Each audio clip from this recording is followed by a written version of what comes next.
नाही, या सरकारची भूमिकाच धार्मिक उद्यम धार्मिक भावना भडकवून किंवा धर्माच्या भरोश्यावर राजकारण यांचं चालतं आणि त्यामुळे धर्मासाठी ते धर्माचं नाव घेऊन धर्माच्या नावाखाली वाटेल ते यांचे धंदे सुरू आहेत. लोकांच्या भावनेशी खेळ सुरू आहे. खरं तर ही पुस्तिका जी असतं कुंभमेळ्याची नाशिकच्या भ्रष्टाचाराचे 2-4 पानं छापायला पाहिजे त्या पुस्तकात.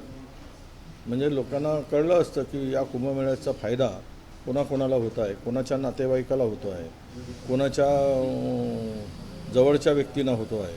हे जे बोगस कामं चालली, बोगसपणा तिथे चालला आहे, प्रचंड मोठ्या भ्रष्टाचार चालला आहे तिथे त्या कुंभमेळ्यामध्ये.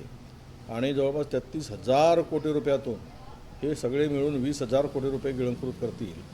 पैसा जनतेचा जाईल आणि ह्या कुंभमेळ्यामध्ये व्यक्तींना मात्र शुद्धीकरण किंवा पाप धुण्याच्या नावाखाली हे आपले झोळी भरतील.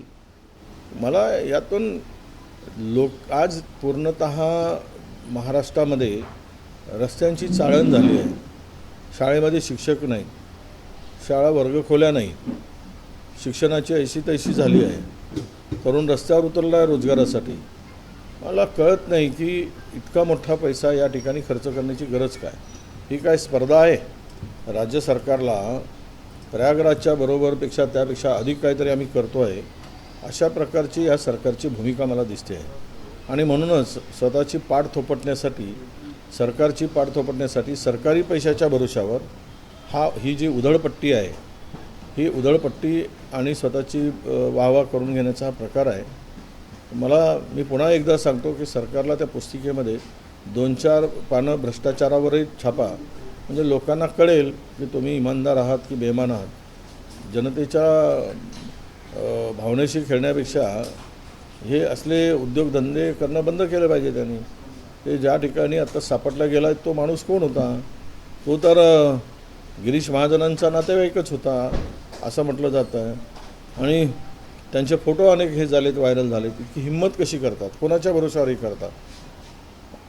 यातून एक मात्र नक्की आहे की कुंभमेळा म्हणजे भक्तांना डुबकी लावण्यासाठी आणि सरकारला अखंड भ्रष्टाचार करण्यासाठीच हा कुंभमेळा आहे की काय अशी स्थिती त्या ठिकाणी आहे. मनोज जरांगेंनी आज आंतरवाली सराटीमध्ये बैठक बोलावलेली आहे, मराठीशी चर्चा करणार आहे. कसं पाहतात या पद्धतीने आंदोलनाचे पुढे जात आहे? ओबीसीचं नुकसान होईल असं तुम्हाला वाटतं? नाही, काल तुम्हाला ओबीसीच्या संदर्भात विषय काढला म्हणून सांगतो.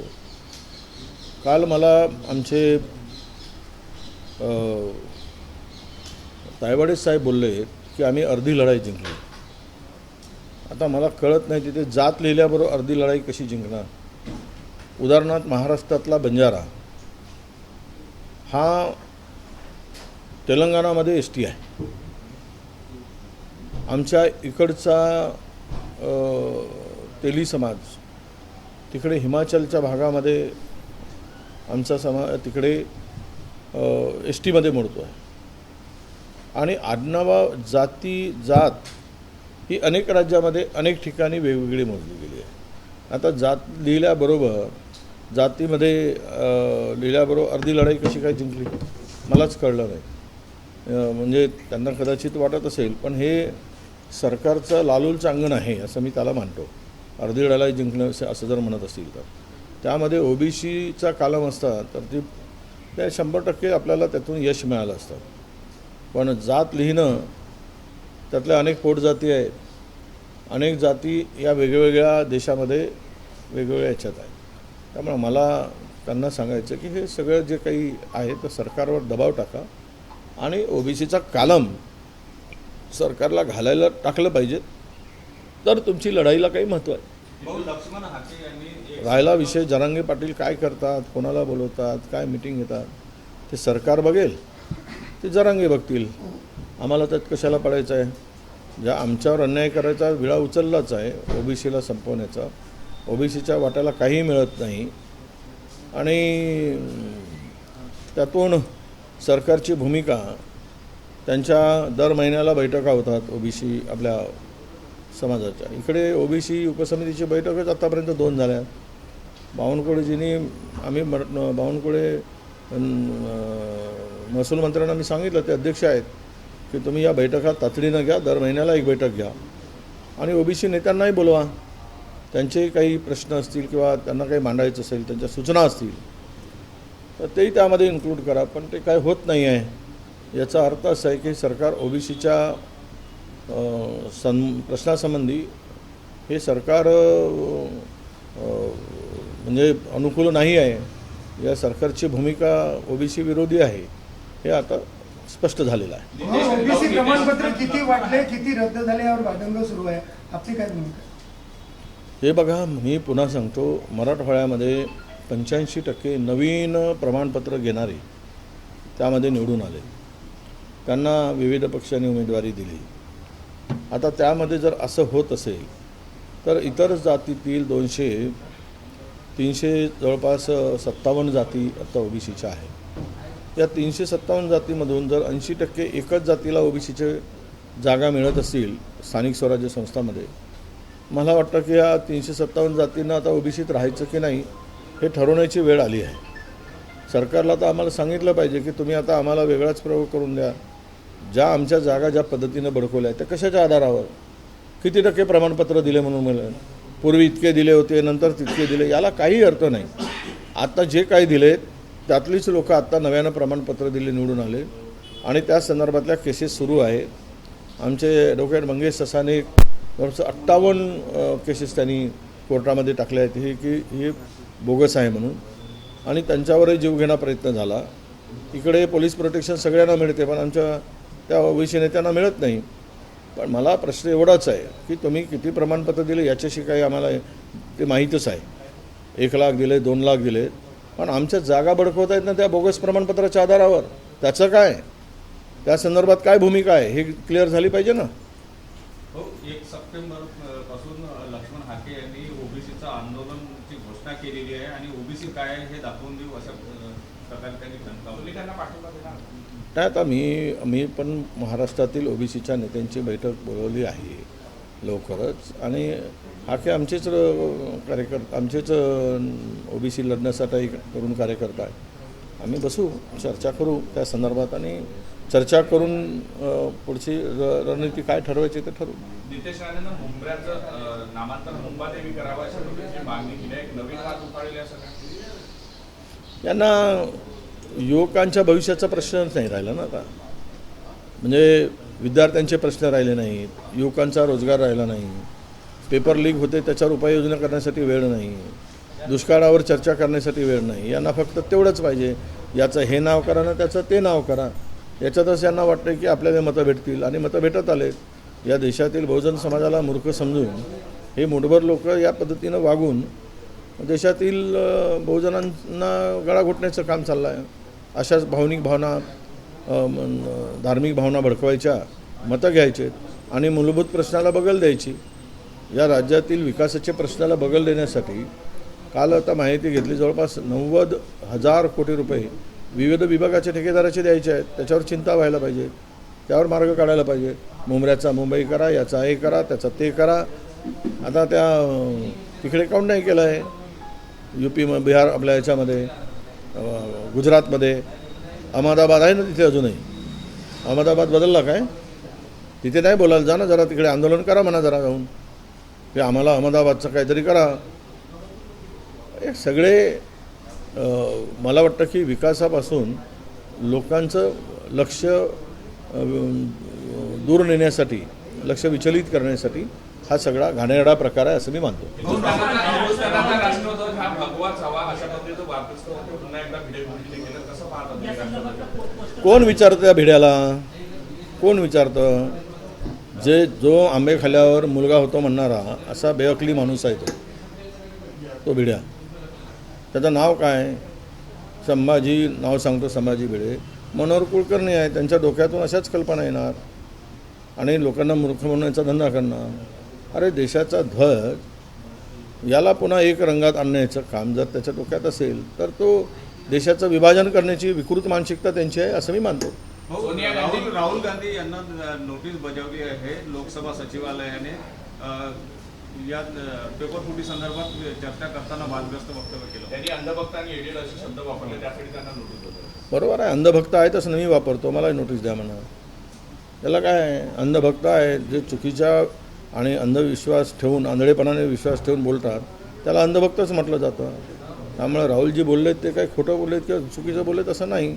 त्याचं ते आम्ही त्या तशा नोटिसा आल्या काय 56 तरी ते राहुलजी घाबरणारे नाही. पृथ्वीराज चव्हाण यांनी काल म्हणाले होते की गोपीनाथ मुंडेंना काँग्रेसमध्ये घेण्याची तयारी झाली होती, सोनिया गांधींनी होकार दिला होता, मात्र पंतप्रधानांनी नकार दिला. यावर कुठेतरी वाद झाला आणि भाजपने यावर असं केल्यानंतर असे वक्तव्य करणं चुकीचं असं म्हणतात. नाही, ही वस्तुस्थितीच आहे. त्यावेळेसची माहिती आमच्याकडे थोडी आहे आणि ते तर तिकडे पंतप्रधान कार्यालयात होते, त्यामुळे पृथ्वीराज बाबांना ही सगळी माहिती आहेच आणि त्या आधारावर ते बोलले असतील. आता मृत्यू झाल्यावर बोलणं किंवा जिवंत बोलणं, पण एखाद्या वेळेस ओघाने माणूस याची चर्चा होतेच ना, त्यांच्या मागच्या गोष्टी चर्चा होतेच. कारण त्यांची धुमसट झाली होती तिकडे, त्यांना सायटॅक करण्याचा प्रयत्न झाला होता. ज्यांनी या राज्यामध्ये भाजप वाढवली त्यांनाच बाजूला करण्याचं षडयंत्र रचलं होतं. त्यामुळे ते व्यथित होऊन त्यावर चर्चा त्यांनी केली होती असं माझ्या माहिती आहे. चला हिंदी. रामदेव बाबा ने एक बड़ा आरोप किया, उन्होंने कहा है कि सरकारी नौकरी में जो इंटरव्यू होते हैं उसमें 90% भ्रष्टाचार होता है, जिसके कारण जेएनजी के और भी बड़े आंदोलन भविष्य में हो सकते हैं. तो रामदेव ने रास्ते पर आना चाहिए ना. जब हजारे उतरे थे भ्रष्टाचार के खिलाफ, तब रामदेव तो उछल कर ये कर रहे थे. जब पुलिस घुस गई तो सलवार लेकर पहनकर भाग गए थे रामदेव. तो रामदेव ने अभी रास्ते पर ये आना चाहिए ओपनली मैदान में. अगर बोलने में इतना दम है तो रामदेव जैन जी के साथ में आकर मैदान में लड़े ना. हम उनका स्वागत करेंगे, हम उनको भागने नहीं देंगे. जो पिछले बार सलवार लेकर भागे थे अब पकड़ के रखेंगे और बोलेंगे कि अब भागो मत, रामदेव रहो, डटे रहो मैदान में. जैन जी का सब्जेक्ट जब तक पूरा नहीं होता तब तक. उन्होंने ये भी कहा है कि एक लड़की के 10 बॉयफ्रेंड, एक लड़के के 10 गर्लफ्रेंड और कुछ जेएनजी युवा अच्छा काम कर रहे हैं तो कुछ दंगे भड़का रहे हैं. ऐसा है, रामदेव के इशारे पर अगर सरकार चलती है तो ये इस तरह के वक्तव्य को कोई तजुर्बा देने की ज़रूरत है. अगर रामदेव ऐसे बोलते हैं तो सब पूरे युवा वर्ग का और बच्चियों का अपमान कर रहे हैं. इस महिलाओं का अपमान है, उनके भावना उनको बदनाम करने का काम रामदेव कर रहे हैं. रामदेव के ऊपर इस वक्तव्य को लेकर गुनाह दाखिल होना चाहिए. ये रामदेव का अनुभव कैसे है, वो तो शादीशुदा नहीं है, वो कहाँ से देखा है उसने और कौन से कैमरे से देखा है, 2 आँख से देखा है या 1 आँख से देखा है, ये भी रामदेव ने बता देना चाहिए कि किस नज़र से उसको दिखा है, किस कैमरे में दिखा है. इस तरह का लड़कियों के बारे में असंवेदनशील बात करना ये उनको शोभा नहीं देता रामदेव को. बहु वंदे मातरम का जो पूरा वर्जन है उसको लेकर के जो विवाद सामने आया है, आपकी क्या भूमिका?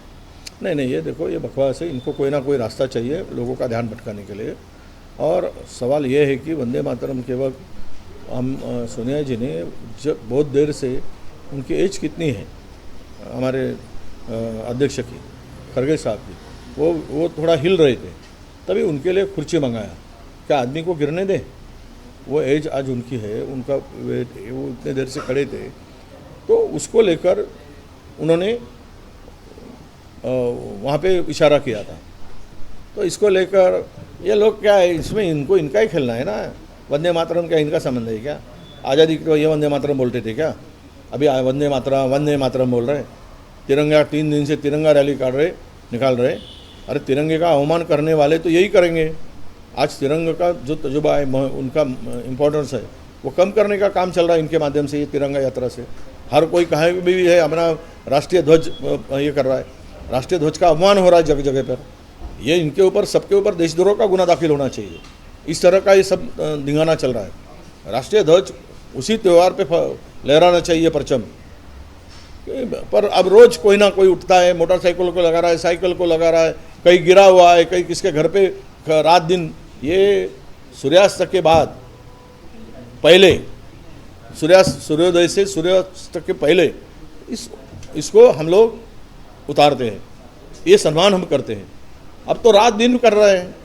अरे थोड़ी तो, जिन्होंने 55 साल तिरंगा अपने मुख्यालय पर फहराने, उस विचारधारा के लोग हैं, इनका अवमान करना है, उनको आनंद मिलता है. तो इसीलिए ये सब चल रहा है. मैं एक ही बात कहूँगा कि वंदे मातरम कोई इन्होंने थोड़ी लिखा, उनके वक्त लागू हुआ था। वंदे मातरम तो आज़ादी के वक्त हर कोई राष्ट्रभक्त, ये तो तब नहीं थे, तब अंग्रेज़ों के साथ में थे। अब ये बातें कर रहे हैं, अंग्रेज़ों की चापलूसी करते थे ये लोग। इनका क्या वंदे मातरम से लेना देना है? वंदे मातरम से लेना देना आज़ादी में खून बहाया उनका लेना देना है, आज़ादी के लिए जेल में गए उनका लेना देना है, उस विचारों के लोगों का लेना देना है। इनका क्या लेना देना है? और बात फालतू की भटकाने के लिए ये बाहर के लोगों को साथ देने वाले लोग देश पे राज कर रहे हैं और ये देशभक्ति हमें बढ़ा रहे हैं। छोड़िए, बहुत लंबी किस्सा है, लंबी बात है ये। हुतात्मा स्मारक दिन आहे आज चिमूरला जातात कार्यक्रम। हुतात्मा स्मारक दिन आहे, चिमूरला कार्यक्रम आहे। जुन्या अनेक आठवणी महत्वाची भूमिका राहिलेली आहे त्या राष्ट्रसंत तुकडोजी महाराजांची त्यावेळेस। राष्ट्रसंत तुकडोजी महाराजांच्या विचारातून, त्यांच्या भजनातून 16 ऑगस्टला 42ला ही क्रांती झाली। ही क्रांती देशामध्ये इतकी मोठी होती की सुभाषचंद्र बोसनी बर्लिनवरून, रेडिओवरून या सर्व याची दखल घेऊन निवेदन केलं होतं आणि या शूरवीरांची शाबासकी दिली होती। चिमूरचा इतिहास फार मोठा जाजल इतिहास आहे। ज्यावेळेस हा तिरंगा ध्वज पहिल्यांदा भारतामध्ये इंग्रज राजवटीमध्ये कुठे फडकला असेल तर तो चिमूरमध्ये फडकला आणि त्या चिमूरमध्ये स्वातंत्र्याचा ध्वज चिमूरमध्ये फडकला आणि चिमूर स्वतंत्र झालं असं घोषित केलं याच दिवशी। आणि त्यामुळं त्या इतिहासामध्ये त्यावेळेस 6 लोकांना शहीद व्हावं लागलं। एक बालाजी रायपूरकर नावाचा बालक या लढाईमध्ये, या इंग्रजाविरुद्धच्या स्वातंत्र्यामध्ये उभा झाला आणि ते शहीद झाले। ती माती रक्तानी, शहीदांच्या रक्ताने रंगलेली माती आहे, म्हणून त्या मातीला दर 16 ऑगस्टला आम्ही वंदन करायसाठी जातो। ज्या स्मारकावर वंदन करत असताना त्या हुतात्म्याची आठवण आणि देशाचा ज्वाज्वल्य इतिहास स्वातंत्र्याचा हा उभा राहावा, त्याची आठवण राहावी, हा त्यामागचा उद्देश आहे। उमर अब्दुल्ला ने एक बयान दिया, उनका कहना है कि 370 अगर हटाया नहीं गया होता तो आज LOC के पार के लोग वापस आने की मांग कर सकते थे। नहीं, वो मैं पढ़ा नहीं, और एक बात तो क्लियर है कि 370 के हटने से क्या वहाँ का टेररिस्ट ख़त्म हुआ, फेक करेंसी ख़त्म हुई, वहाँ का पंडित फिर से वापस गया जो कश्मीर छोड़कर बाहर गया था? इसका जवाब देना भाजपा। पीठ थपथपाने से कुछ नहीं होता है, सच्चाई पर बात करे। कितने पंडित वापस गए, कश्मीरी पंडित जो बाहर निकल आए थे, कितने हिंदू वापस गए कश्मीर में, कितने टेररिस्ट कम हुए? रोज कहीं ना कहीं होता ही है, टेररिस्ट आ ही रहे हैं, घुस रहे हैं। क्या किया? जो फेक करेंसी को लेकर बड़ी बात की गई थी वो भी अभी आ रही है, वो दिख रहा है। तो कश्मीर कोई अभी पीस नहीं बना है, कश्मीर में कोई शांति नहीं है। ये उनकी क्या उपलब्धि है 370 के बाद? तो सवाल यही आता है कि ये सब करके ये अलग कुछ दिखवाना चाहते हैं। अब उसमें उमर ने क्या कहा, उसके उधर के लोग कितने आते, क्या आते, तो ये सीमा दिखेगी। सीमा रक्षक है यहाँ के, किसको या थोड़ी आने देंगे किसी को हिंदुस्तान में, चाहे कलम हो या न हो। बाहर के लोगों को आने का थोड़ी रास्ता है ये, हिंदुस्तान किसी के लिए थोड़ी खुला करके रखा है, ये तो कुछ बंधन है ही। तो उसमें वो किस तरफ बोल रहे इसका रूप मुझे समझ में नहीं आया। पृथ्वीराज चौहान ने कहा था कि गोपीनाथ मुंडे कांग्रेस में शामिल होने वाले हैं, ऐसा दावा किया था, लेकिन पंकजा मुंडे ने कहा है कि उनके पिता का जन्म कमल में ही हुआ और कमल में ही विसाव है। नहीं, वो बराबर है, पंकजा जी का कहना भी सच है, पर वो उस वक्त की स्थिति जो थी उनको मालूम होगी। हमारे बाबा को, पृथ्वीराज बाबा को, वो PMO ऑफिस में राज्य मंत्री थे, उस वक्त की हलचल उनको पता था। एक तो उस वक्त में सच्चाई ये थी कि इसमें उस वक्त काफ़ी चर्चाएं थी। ज़रा भाजपा वालों को थोड़ा याद करने की, उनकी स्मृति भंग हुआ है तो फिर से लाओ, फिर से याद करो। उनके साथ में बहुत ही गलत हो रहा था। ओबीसी नेता के रूप में उनका आवाज़ दबाने की बात हो रही थी, उनको दबाने की बात चल रही थी, तो वो बहुत व्यथित थे, बहुत दुखी थे। उस वक्त उन्होंने कुछ चर्चा की होगी, तो ये बाबा को मालूम है, मुझे नहीं।